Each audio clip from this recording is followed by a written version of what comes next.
السلام علیکم، بسم اللہ الرحمن الرحیم۔ آج میری ویڈیو کا عنوان ہے اسلامی اقدار۔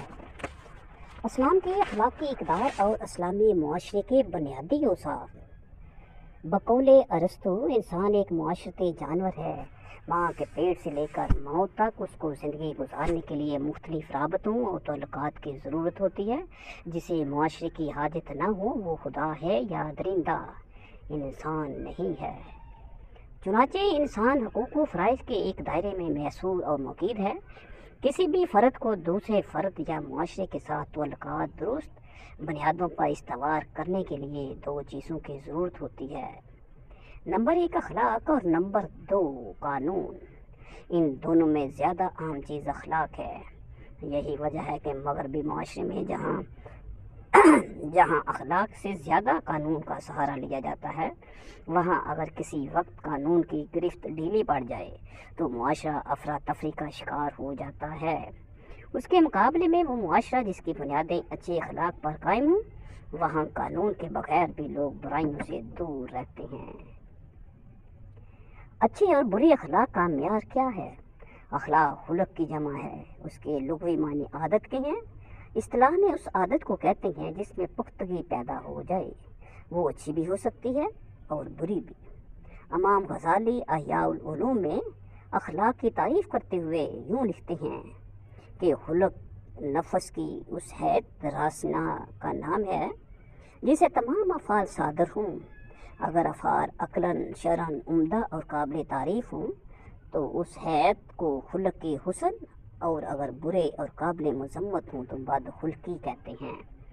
اسلامی نقطہ نظر سے انسان اپنی پیدائش اور اصل فطرت کے لحاظ سے بد خلق اور گناہ گار نہیں، بلکہ فطرتاً سادہ اور پاک ہے، اور اس کی فطرت میں ہدایت اور راستی رکھی گئی ہے۔ ارشاد ربانی ہے، فطرت اللہ التی فطر الناس علیہا، اور تم لوگ اللہ تعالیٰ کی دی ہوئی اس قابلیت اور صلاحیت کی پیروی کرو جس قابلیت پر خدا نے لوگوں کو پیدا کیا۔ حضور اکرم صلی اللہ علیہ وسلم نے فرمایا، ہر بچہ اصل فطرت پر پیدا ہوتا ہے، پھر اس کے والدین اسے یہودی، نصرانی یا مجوسی بنا دیتے ہیں۔ انسان کے اندر اخلاقی اچھائی ایک فطری مرض ہے جس کی بنا پر وہ بعض صفات کو پسند کرتا ہے اور بعض کو ناپسند۔ انسانوں کا تعلق خواہ کسی قوم یا مذہب سے ہو، تمام انسانیت نے فطری شعور کے بعض اخلاق پر ہمیشہ اچھائی کا اور بعض پر ہمیشہ برائی کا حکم لگایا گیا ہے۔ یہ حقیقت ہے کہ ظلم، جھوٹ، ناانصافی اور خیانت کو ہمیشہ بری نظر سے دیکھا گیا ہے، جبکہ عدل، سچائی، انصاف اور امانت داری کو ہمیشہ بنظر تحسین دیکھا گیا ہے۔ یہ اس بات کی واضح دلیل ہے کہ انسانی اخلاقیات وہ عالمگیر حقیقتیں ہیں جن کا تمام انسان اعتراف کرتے چلے آئے ہیں۔ قرآن کریم کی آیات بھی اس حقیقت کا اظہار کرتی ہے۔ چنانچہ ارشاد ربانی ہے، فَأَلْهَمَهَا فُجُورَهَا وَتَقْوَاهَا، اللہ نے انسان کو برائی اور بلائی سے الہامی طور پر واقف کر دیا ہے۔ دنیا کے تمام مذاہب نے اپنی بنیاد اخلاق پر رکھی ہے، لیکن اسلام نے اخلاقیات پر جتنا زور دیا ہے دوسرے کسی مذہب میں نہیں دیا گیا۔ حضرت آدم علیہ السلام سے لے کر حضور پاک صلی اللہ علیہ وسلم تک جتنے بھی انبیاء کرام اس دنیا میں تشریف لائے، انہوں نے ہمیشہ اچھی اخلاق کی تعلیم دی اور برے اخلاق سے اپنی امت کو بچانے اور محفوظ رکھنے کی کوشش کی۔ عقائد و عبادات کے بعد تعلیمات اسلامی میں اخلاقیات کا درجہ آتا ہے، بلکہ اخلاق کو بعض لحاظ سے عبادات سے بھی بڑھا دیا گیا ہے۔ چنانچہ اللہ تعالیٰ نے حقوق العباد میں اخلاقی کوتاہی کی معافی اپنے ہاتھ میں لینے کی بجائے اس بندے کے ہاتھ میں رکھی ہے جس کی حق تلفی کی گئی ہو۔ اسلامی تصور اخلاق کی بعض ایسی خصوصیات ہیں جو اس کو دوسرے مذاہب کے تصور اخلاق سے ممتاز کرتی ہیں۔ اسلام اخلاص سے نیت اور رضائے الہی کو، ہر صالحہ عمل کو محور اور مرکزی نقطہ قرار دیتا ہے۔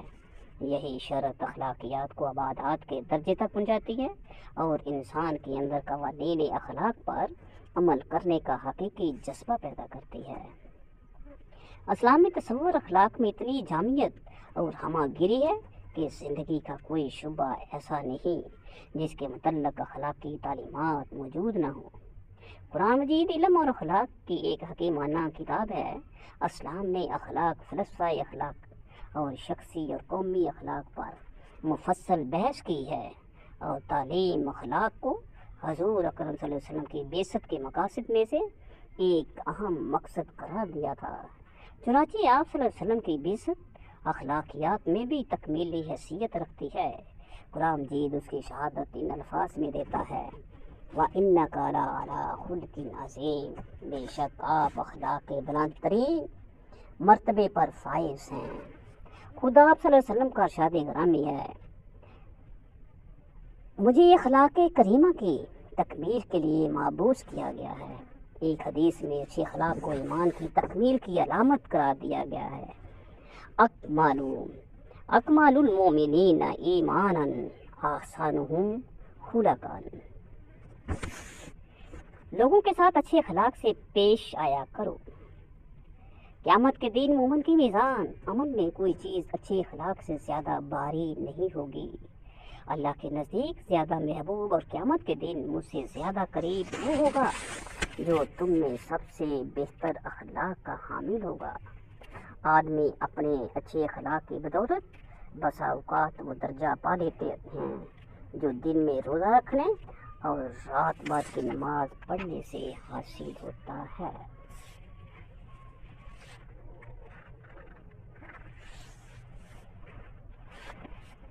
تقوی کے کئی معنی ہیں، ڈرنا، بچنا، پرہیز کرنا۔ اسلام میں دل کی ایک خاص کیفیت کا نام تقوی ہے، جس کی بنا پر انسان میں اللہ تعالیٰ کے حکم کے مطابق نیک عمل کی رغبت اور برے عمل سے شدید نفرت اور حقارت کا جذبہ پیدا ہوتا ہے۔ قرآن کریم میں لفظ خشیت اور حدیث میں ورع کا لفظ اور اردو میں اللہ کا خوف اسی مفہوم کی ادائیگی کے لیے استعمال ہوتا ہے۔ تقوی انسان کو ہر لمحے اللہ کا خوف پیدا کر کے برائی سے باز رکھتا ہے۔ حضرت عمر نے کعب احبار سے کہا کہ تقوی کی تعریف بتائیے۔ انہوں نے پوچھا کہ آپ کبھی خاردار راستے پر چلے ہیں کیا؟ فرمایا ہاں۔ پھر پوچھا آپ نے کیا طریقہ اختیار کیا؟ حضرت عمر نے کہا کہ میں نے حفاظت کی اور اپنے کپڑے سمیٹ کر چلا۔ حضرت کعب نے کہا یہی تقوی ہے۔ اسی قسم کی روایت حضرت ابو ہریرہ سے بھی روایت ہے، دنیاوی زندگی ایک خاردار جنگل کی طرح ہے، اگر کوئی شخص خود کو غلط راہوں سے بچاتا ہوا گزر جائے تو وہ متقی ہے۔ تقوی کو اسلامی اخلاق میں بہت اہمیت حاصل ہے۔ یہی وجہ ہے کہ قرآن حکیم میں اصول تقوی پر بہت زور دیا گیا ہے۔ اسلامی تعلیمات میں غور کرنے سے معلوم ہوتا ہے کہ گویا عبادات کا مقصود اور غرض و غایت انسان میں تقوی پیدا کرتا ہے۔ قرآن کریم متقیوں کے لیے ہدایت کی کنجی ہے۔ عبادات کا حکم اس لیے دیا گیا ہے کہ تمہارے اندر تقوی پیدا ہو۔ روزے کا مقصود بھی حصول تقوی ہے۔ قربانی بھی تقوی کے حصول کے لیے ہے۔ شاعر حج کا احترام بھی تقوی کی دلیل ہے۔ لباسوں میں سب سے بہتر لباس بھی تقوی ہی کا ٹھہرا۔ عظمت فضیلت کا معیار بھی تقوی ہی کو قرار دیا گیا ہے۔ جنت اور اس کی نعمتوں کا وعدہ بھی اہل تقوی ہی کے لیے ہے۔ حضور اکرم صلی اللہ علیہ وسلم نے بھی حصول تقوی پر بہت زور دیا ہے۔ آپ صلی اللہ علیہ وسلم کا شاید ہی کوئی خطبہ تقوی کی اہمیت سے خالی ہوتا ہے۔ خطبہ حجۃ الوداع کے موقع پر لاکھوں انسانوں سے خطاب کرتے ہوئے فرمایا، خوب سن لو کہ کسی عربی کو کسی عجمی پر اور کسی کالے کو گورے پر کوئی فضیلت نہیں۔ اگر کسی کو فضیلت حاصل ہے تو صرف تقوی کے سبب۔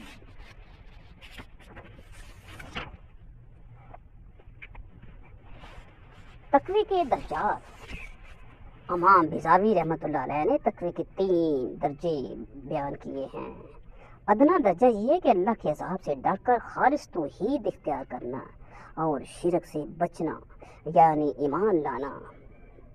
متوسط درجہ یہ ہے کہ ہر کبیرہ اور صغیرہ گناہ سے بچنا اعلیٰ درجہ یہ ہے ہر اس چیز سے بچنا اور لا تعلق رہنا جو دل کو یاد الہی سے غافل کر دے۔ تقوی کا گھر انسان کا دل ہے اور اعضاء و جوارح اس کے وجود یا عدم وجود کی دلیل ہے۔ رسول اللہ صلی اللہ علیہ وسلم نے ارشاد فرمایا کہ آگاہ ہو جاؤ کہ سینے میں گوشت کا ایک لوتھڑا ہے، جب یہ تندرست ہو تو تمام بدن تندرست رہتا ہے، اور اگر اس میں خرابی اور فساد پیدا ہو جائے تو سارے بدن میں خرابی اور فساد پیدا ہو جاتا ہے۔ سورۃ البقرہ کی ایک آیت میں اہل تقوی کی یہ صفات بیان کی گئی ہے کہ وہ صاحب ایمان، نماز کے پابند، زکوٰۃ ادا کرنے والے، وعدے کے پابند اور صابر ہوتے ہیں۔ ارشاد ہے سورۃ البقرہ، لیکن نیکی یہ ہے کہ اللہ پر، روز قیامت پر، کتابوں پر اور نبیوں پر ایمان لانا، اور مال کی محبت کے باوجود اسے رشتہ داروں، یتیموں، مسکینوں، مسافروں، مانگنے والوں پر اور غلاموں کے آزاد کرنے میں خرچ کرنا، اور نماز پڑھنا اور زکوٰۃ دینا، اور جو وعدہ کر کے پورا کرنے والے ہیں اور حتیٰ تکلیف اور لڑائی میں صبر کرنے والے ہیں، یہی ہے جنہوں نے اپنے عہد کو سچ کر دکھایا، اور یہی لوگ متقی ہیں۔ تقوی کا فائدہ کیا ہے؟ تقوی کے فوائد: تقوی دین اسلام کی روح اور تمام نیک کاموں کی غرض اور اصل مقصد ہے۔ تقوی اختیار کرنے سے فائدے حاصل ہوتے ہیں۔ انسانی ذہن اور فکر میں وسعت پیدا ہوتی ہے، عبادات میں دل لگتا ہے اور خشوع و خضوع پیدا ہوتا ہے، حرام اور مشتبہ چیزوں سے نفرت پیدا ہوتی ہے، اللہ تعالیٰ کے نزدیک اجر عظیم کا باعث ہے، اللہ تعالیٰ کی محبت، قرب اور حصول جنت کا ذریعہ ہے، رزق میں وسعت پیدا کرتا ہے، دشمن کے خوف سے محفوظ رکھتا ہے۔ صدق کی لغوی معنی ہے سچ بولنا، سچ کر دکھانا۔ صادق سچے کو اور صدیق ہمیشہ سچ بولنے والے کو کہتے ہیں۔ اسلام میں صدق ہر قسم کی سچائی کو کہتے ہیں، خواہ اس کا تعلق زبان سے ہو، قلب سے ہو یا عمل سے ہو۔ اسلام میں صفت صدق کو اخلاقیات کے اصول اور اساس میں شمار کیا جاتا ہے۔ اس کے ماتحت اور بہت سی اخلاقی خوبیاں داخل ہیں۔ حقیقت یہ ہے اگر کوئی شخص صرف صفت صدق اپنا لے تو بہت سی اخلاقی برائیوں سے بچ سکتا ہے۔ یہ اللہ تعالیٰ کی ایک صفت ہے۔ قرآن کریم اللہ تعالیٰ کی سب سے زیادہ سچا ہونے کا ان الفاظ میں اعلان کرتا ہے، وَمَنْ أَصْدَقُ مِنَ اللَّهِ حَدِيثًا، اور بات میں اللہ تعالیٰ سے زیادہ سچا کون ہے؟ سورۃ النساء۔ یہ اللہ تعالیٰ کے پیغمبروں کا وصف بھی ہے۔ قرآن کریم میں بہت سے انبیاء علیہ السلام کی اس صفت کو بطور خاص ذکر کیا گیا ہے۔ حضرت ابراہیم علیہ السلام کے بارے میں ارشاد ہوتا ہے، اور کتاب میں ابراہیم علیہ السلام کا حال بیان کرو کہ وہ بہت سچے نبی تھے، سورۃ المریم۔ حضرت اسماعیل علیہ السلام کے بارے میں ارشاد ہوا، بلا شبہ وہ وعدے کے سچے تھے، سورۃ مریم۔ اللہ تعالیٰ نے اپنے جن برگزیدہ بندوں کو جنت کی بشارت دی ہے، وہ بھی اس صفت کے ممتاز تھے، ان کو الصادقین کے نام سے یاد کیا ہے۔ اہل ایمان کو خطاب کر کے فرمایا گیا کہ تقوی اختیار کرو اور سچوں کے ساتھ ہو جاؤ۔ زبان کی سچائی سے یہ مراد ہے کہ جو لفظ زبان سے نکالا جائے وہ حقیقت پر مبنی ہو۔ کلام کرنے والا دیانتداری سے اپنی ضمیر کی ترجمانی کر رہا ہے۔ حضور اکرم صلی اللہ علیہ وآلہ وسلم کا ارشاد ہے، بے شک سچائی نیکی کی طرف لے جاتی ہے اور نیکی جنت تک پہنچاتی ہے، اور ایک آدمی سچ بولتا رہتا ہے یہاں تک کہ اللہ تعالیٰ کے ہاتھ صدیق لیا جاتا ہے، اور جھوٹ بدی کی طرف لے جاتا ہے اور بدی دوزخ کی راہ پر ڈال دیتی ہے، اور ایک آدمی جھوٹ بولتا رہتا ہے یہاں تک کہ اللہ تعالیٰ کے ہاں جھوٹا لکھ لیا جاتا ہے۔ اسلام میں ہنسی مذاق میں بھی جھوٹ بولنے کی اجازت نہیں۔ حضور اکرم صلی اللہ علیہ وآلہ وسلم کا ارشاد ہے، جو شخص اس لیے جھوٹ بولتا ہے کہ لوگوں کو ہنسائے، اس کے لیے ہلاکت ہے، ہلاکت ہے، ہلاکت ہے۔ 3 مرتبہ ہلاکت کا لفظ بولا گیا ہے۔ ایک حدیث میں ارشاد ہوا، یہی بتھیرا جھوٹ ہے کہ آدمی سنی سنائی بات بغیر تحقیق کے آگے پہنچا دے۔ دل کی سچائی سے مراد ہے کہ آدمی مخلص اور بے لوث ہو۔ دل کی صداقت کو خلوص سے بھی تعبیر کیا جاتا ہے۔ ایمان قلبی صدق ہی کی ایک شکل ہے۔ قرآن حکیم کا ارشاد ہے، جو لوگ اللہ پر اور اس کے رسولوں پر ایمان لائے وہی صدیق ہیں۔